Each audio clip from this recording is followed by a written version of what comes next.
4-H. I have a lesson for you today on carnivorous plants. And as you know, we've not been able to meet, but we've been trying to come up with lessons that we can pass on to the teachers and they can pass on to you. In the classroom, we would have done a lesson on carnivorous plants. I would have even brought in some of my own carnivorous plants for you all to look at. Unfortunately, we're not able to do that, but I do have some videos that I will link on here. You'll be able to watch those and listen to those and get an idea of what it is that carnivorous plants are like as far as seeing them in action. You're going to see some slides today. We are going to show a video, but just seeing them in real life is oftentimes a lot of fun. But we'll make the best of it, and we'll be able to have a great lesson here.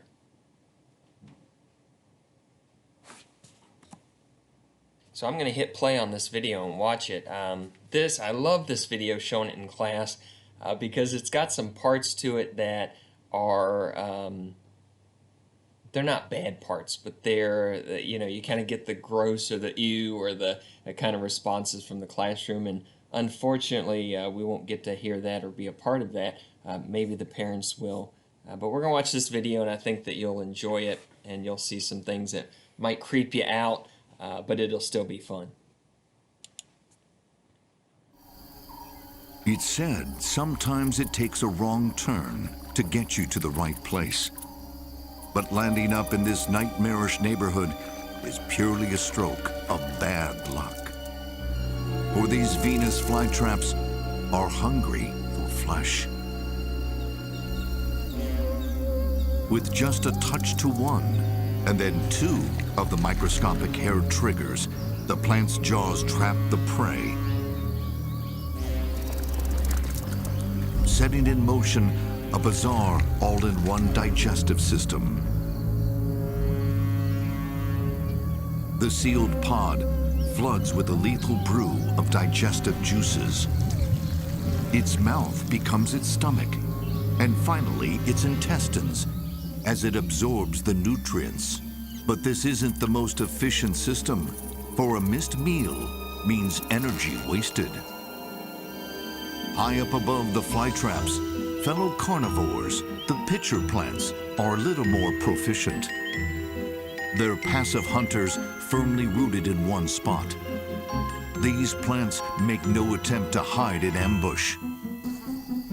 Once on the lip, the insect is as good as dead. Downward-facing hairs prevent a good foothold.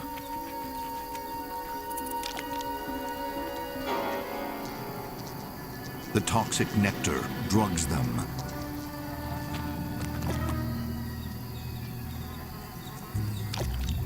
Deep, waxy walls make it too slippery to crawl out. Others are also fighting for their lives. All the while, without their knowing, they're already part of the digestive process. Their remains will soon become part of the existing graveyard. The greatest guzzlers belong to the tropical pitcher family. Sporting deep tubular pits filled with flesh-dissolving enzymes, it's like an open-ended stomach. Any animal small enough to fit through the mouth of the death pit is fair game.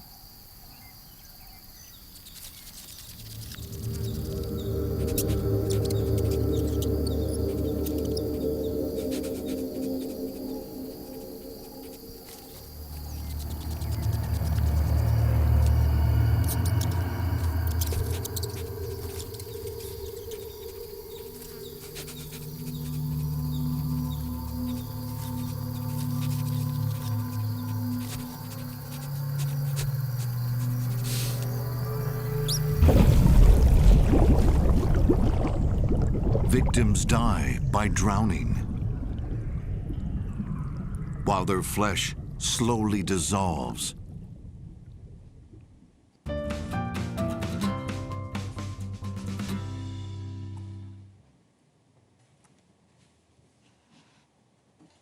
Now with the video and then the history of carnivorous plants, There's a lot of history related to them, and the ideas, and Hollywood's a big part of this, is these ideas related to carnivorous plants and whether or not they can eat people.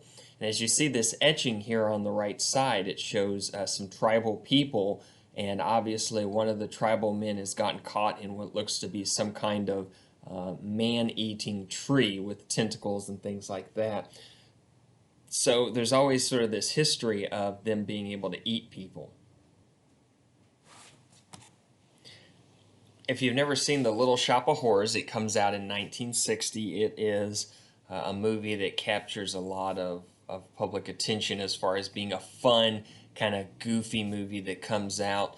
But certain pop culture things throughout our history, even in the 19th century dating up to today, you can see videos on YouTube that have been manipulated to look like that there are carnivorous plants out there that can eat people. And the reality is they can't eat people. And even though in class I can sit there and talk about how harmless carnivorous plants are to humans, I know some students will still have in the back of their mind that I could be eaten by one of these. And the reality is you can't. It's somewhat fun to pretend like it could because we like scary movies and things like that, but they can't really do you any harm. So what in the world is a carnivorous plant? Pretty simple. Plants that attract, capture, and kill animals, mostly insects. Also must digest the animal. And as a side note, and I think that it's, we're going to talk about this a little bit later, is they can survive without eating meat. The insects and those kind of things are like a supplemental kind of nutrient to them. Most are small, 40 inches tall, but one vine species can grow up to 33 feet long. Now, when we say the biggest is 33 feet long, the vine itself that spreads out can be 33 feet long. The pitchers that sort of grow off those vines, they're not very tall at all. And so this concept of it being a pitcher that a human could fall in and be hurt, those things just don't exist. Okay, where in the world can I find these plants? Everywhere except Antarctica, obviously because of the bitter cold. They're more abundant in Australia, Southeast Asia, North America, and there are 600 species and subspecies, but not all related to each other. And I think that is really amazing because if you're like me, when I started studying this a couple of years ago, my understanding as far as carnivorous plants went as far as I knew there was like Venus flytraps, and that's it. So I really didn't have a big understanding, but I really see it now, and it's amazing how many species there are of this type of plant. Why aren't all plants meat eaters? Well, simply put, they do not need to be. In places with poor soil content or lacking soil bedding, these plants need to acquire nutrients and nitrogen from bugs.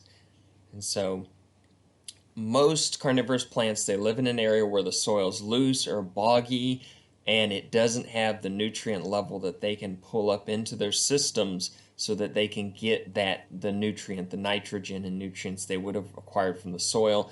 They have adapted to be able to get that from bugs and insects. And so that's how they do it. So a lot of plants, they just simply don't need this process, and the carnivorous plants have adapted so that they can use this process to their advantage. What animals do they eat? So it says mostly insects, spiders, gnats, flies, moths, wasps, butterflies, you name it. As far as when it comes to the insect world, about all of them are subject to the potential of a carnivorous plant eating them, especially the smaller ones. Freshwater species eat small water animals and fish and mosquito larvae.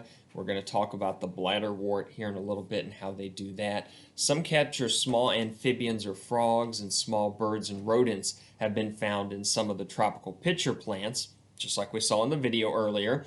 Some species even eat insect and bird excrement, and that is usually the one that will make students be grossed out. And from a human point of view, I can't blame you, but the plants don't think about that. But not hard to sort of use your imagination. If a bird lands on the edge of a pitcher plant and it goes to the restroom or whatever you want to call it and apply to that, that is going to fall down into the pitcher there, and they will absorb the nutrients from that. they don't think about what it is. They don't have that higher understanding, so they're grossed out. They just process it, absorb the nutrients in that, even from something like excrement. How do these plants capture prey? Well, it can be something sweet smelling or brightly colored to attract prey to their trap. So as an example, you see the Venus flytrap. We're going to talk about how on the inside is a nectar-like substance that draws the insect in, okay? And so sweet smelling, brightly colored is what attracts them. Now what's interesting is we as humans, I know it's easy for us to look and say, oh, dumb fly. It flies into the fly trap. It should have seen how terrible that is and the potential for danger. But humans, really, even on a high level of intelligence like we have, we are actually attracted by the very same things. We like bright colors. We like sweet smelling. I used to give out dum-dums in class, and the obvious thing is if I offered to one of the students a dum-dum that was a bright red color, that's attractive. The student's going to want that. But if I offered to one of the students a dum-dum that was like a puke brown color, student might be tempted to say, that is gross looking, I don't want it.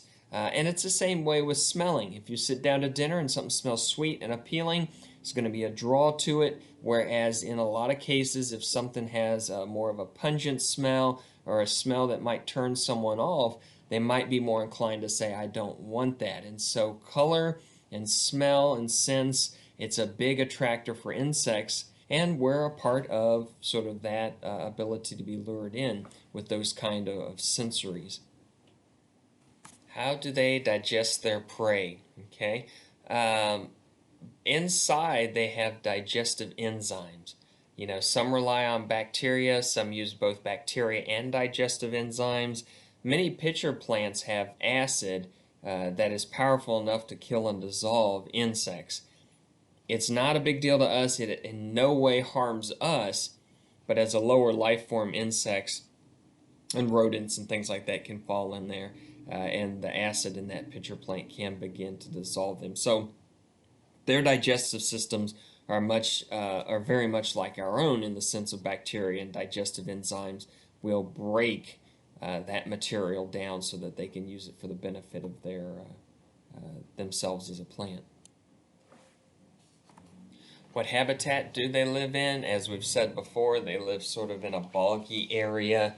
And not all of them, but you're going to find that they're going to be in areas where it's wet, boggy, there's going to be loose soil, things like that. Again, where the soil has produced a sort of a ground under the plant that cannot pull up the nutrients that it needs.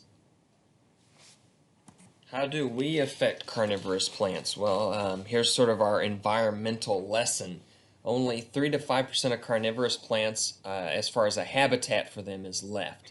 And there are several causes, and many of them are the same as environmental concerns for all plants and animals, because the habitat is destroyed. And so when you drain wetlands for roads and homes and stores and water, that causes those issues. Suppressing fire. Many ecosystems need a fire to burn old growth out so that new growth can start growing up. Pollution from homes and agriculture. It gets in the water and destroys the plants, and that can happen. Now, obviously, with draining wetlands for roads and homes and suppressing wildfire, I understand that. I understand the importance of progress. I understand trying to suppress wildfires because I don't want to see people's homes or neighborhoods burned down. I get that, but it can cause environmental issues. The last one down there is poaching the plants.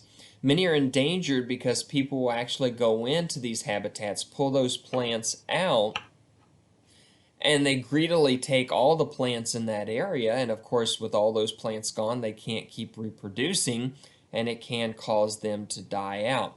So poaching, illegally taking those plants and then turn around and selling them, is a reason that you'll see a lot of plants being endangered as far as carnivorous plants. How do carnivorous plants get their energy? Well, they get their energy the same way other plants do, through photosynthesis. And as You can see there in the paragraph the process by which green plants and some other organisms use sunlight to synthesize foods from carbon dioxide and water. And I know you've studied photosynthesis in the past because, it's one of the basic understandings of how plants operate, how they create food sources, and so that's pretty easy to understand. And again, adding to that is the understanding that carnivorous plants, they use the bugs as a supplemental source of energy and food. It's kind of like you. If you take a daily vitamin, then that's a supplemental source of food and energy. You could survive without it, but you take it and it does sort of give you a boost. And it's the same way for carnivorous plants concerning them attracting and consuming bugs and insects. Okay, so let's dive in a little bit more on studying about carnivorous plants. And we're going to start by looking at the Venus flytrap, which is the one you probably know the best. When you look at the trap, so it looks like the mouth there, and it's got the little, what look like hairs on the outside, or even some people think they look like teeth. But that mouth opening is actually the leaves. Those two parts are the leaves of that plant.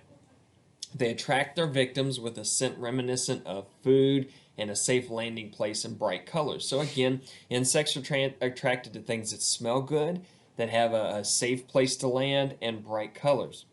And like we've said before, humans can be the very same way in our perceptions.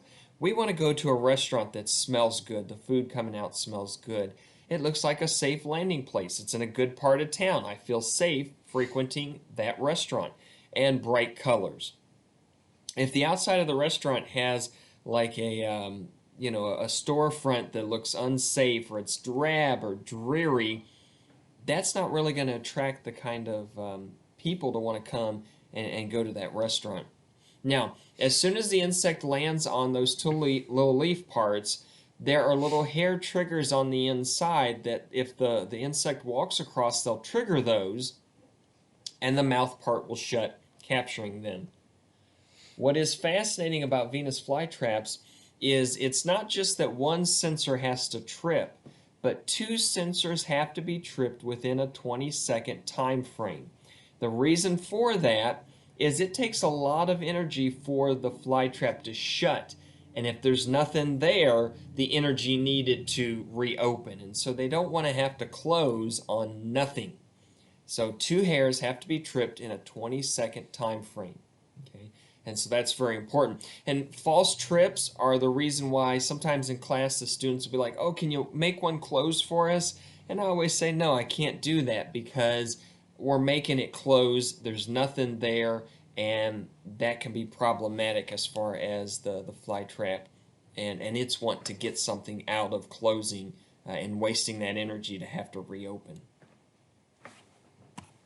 Okay, so once the trap is closed, there's a continuous struggle by the insect when it's enclosed. Of course, just like you, if somebody threw a blanket over your head or something, you're going to struggle and panic, and that's kind of what the insect does.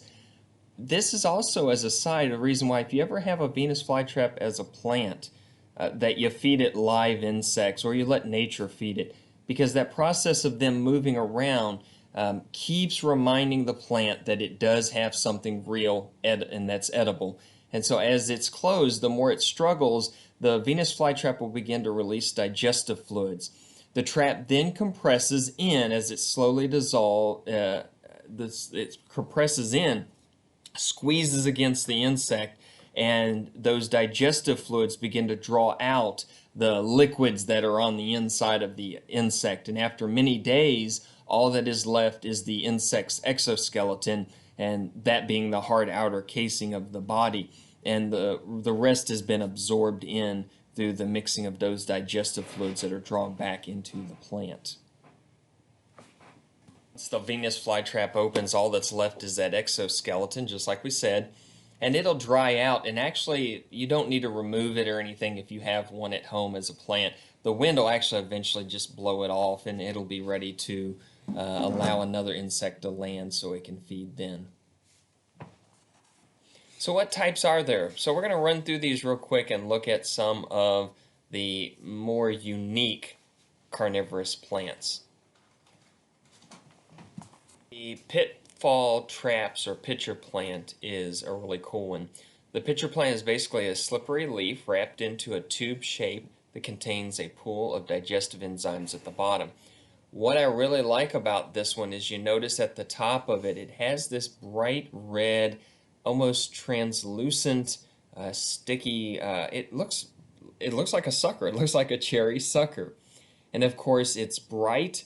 It's got the sweet nectar sort of tasting material there on it. It's everything we talked about earlier that would attract an insect and make it want to land there. What happens is it might land there, but it's eating, it's not paying attention to location, and if it slips down to the green part, that part is slippery and waxy, and because it's at the grade or the angle it is, they'll slip all the way down. Of course, once they get in that sticky fluid down inside, they can't crawl their way back out. One of my favorite carnivorous plants, simply because it is so creepy looking. It looks like something that might be in like an alien movie. But the Cobra Lily, and of course, if you've ever seen a cobra, you kind of understand by looking at the shape what it looks like. But our slide here says most pitfall traps have an opening on the bottom or on the top of the plant. The Cobra Lily has an opening on the bottom. When an insect flies into it, it has windows that let light in, but not insects out. The insects are attracted to the light, but cannot get out. And so as you see there, and again, bright red colors with nectar-like materials on the plants. A lot of people say it almost looks like the bottom part almost looks like a butterfly's wings or something like that. But the flies will actually go up inside there, and you see the opening, and they'll crawl around and eat, and eventually they'll be full, they'll be ready to go. And the light shining in fools the flies into thinking that the opening is right there where the light's shining in, and so they'll crawl up to that and realize that's not it.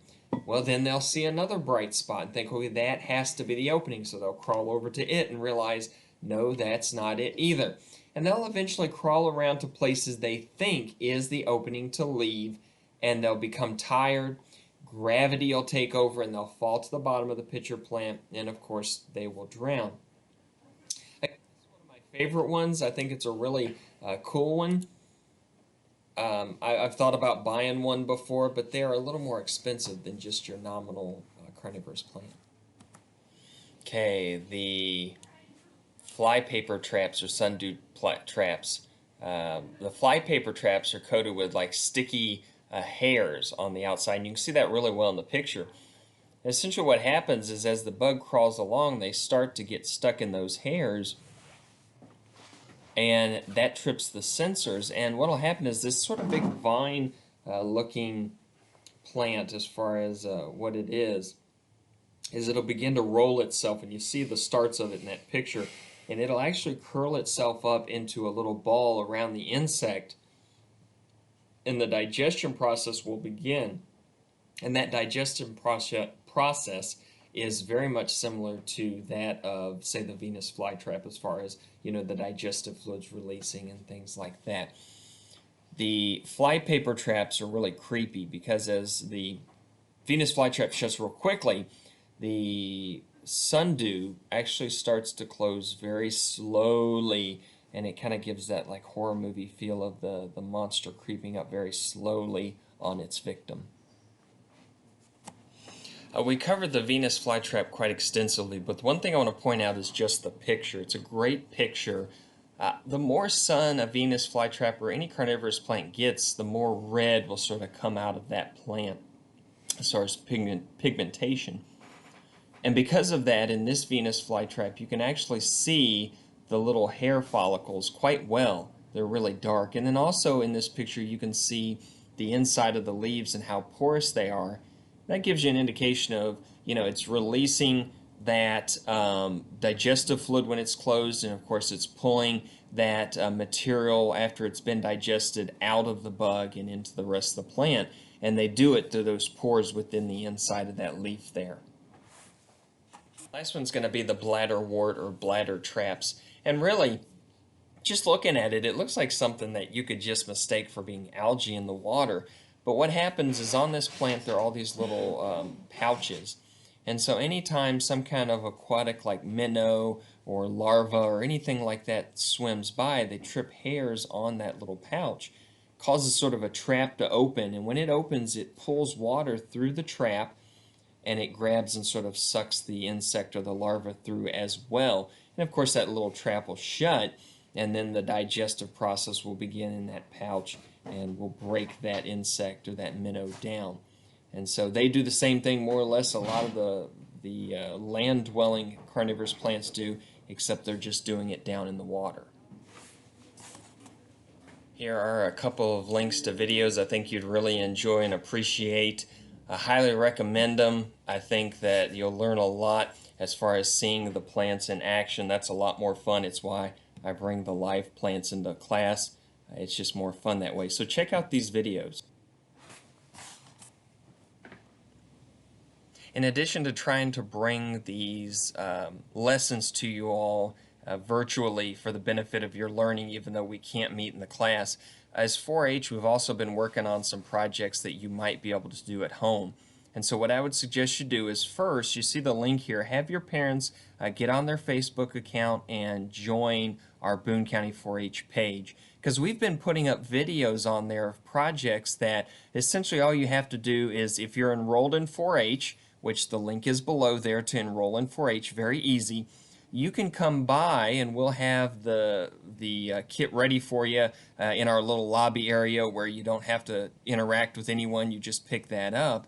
We can have that ready, or we can even, some of the kits can even be mailed to you, like my baseballs. That kit can be mailed to you. But get on our Facebook page, look at some of these videos, and maybe contact us about maybe getting involved in doing some of these kits with us, and just ways to keep busy. I know that at home right now you've got work and you're doing a lot of family things together, and that's wonderful that you're growing closer together as a family.